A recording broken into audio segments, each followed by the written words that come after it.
ఏహే మీరెంత మీ ఆయుషత్ ఎంత ఏం చేసుకుంటారో చేసుకోండి భయ్యా మీరే ఉన్నారా షిటికేస్తే బొచ్చెడు మంది లైన్ కడతారు అని బెదిరిస్తే నడుస్తుందా అప్పుడు ఇంకింత ఎక్కువ చేస్తారు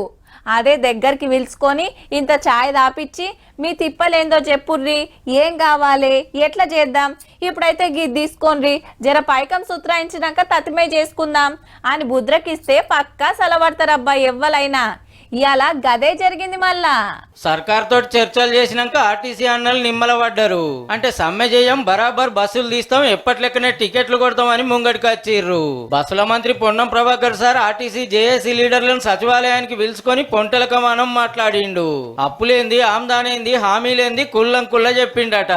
ఆర్టీసీని సర్కార్లో కలిపేయాలి జీతాలు పెంచాలి పోస్టులు నింపాలి ఛార్జింగ్ బస్సులు గవర్నమెంటే కొనాలి పెండింగ్ బిల్లులు ఎంబటే ఇయ్యాలని కోరిండ్రు మీ డిమాండ్లు పక్కా తీరుస్తాం కాకుంటే జరంత టైం కావాలని మంత్రి సార్ అడిగితే సరే అన్నారు మనోళ్ళు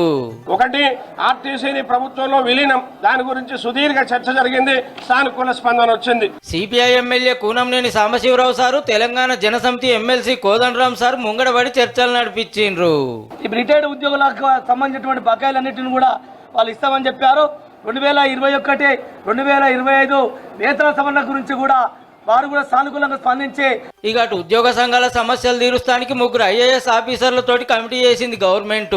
5 పెండింగ్ డిఏలు ఇవ్వాలి పెండింగ్ బకాయిలు 51% ఫిట్మెంట్ అమల్లో పెట్టాలి పాత పెన్షన్ పద్ధతే ఉండాలి ఇట్లా 57 డిమాండ్లు మనోళ్ళయి శుక్రవారం ధర్నా చౌక్ లో ధర్నా చేయాలని డిసైడ్ చేస్తే ఇంతలోనే కమిటీ చర్చలకు పిలిస్తే తోవ సాఫ్ అయింది ఫస్ట్ మార్క్ లో వచ్చిందంటే మా ఉద్యోగులు చేసే పనులతో మీకు ఫస్ట్ మార్క్ వస్తారు ఒక్కనాడే అటు ఆర్టీసీ అన్నలతోటి మాట్లాడి సమ్మె నాపించి ఇటు గవర్నమెంట్ కొలువుల కష్టాల మీద కమిటీ వేసి అందరిని నిమ్మలపడేటట్టు చేసిండ్రు అన్నట్టు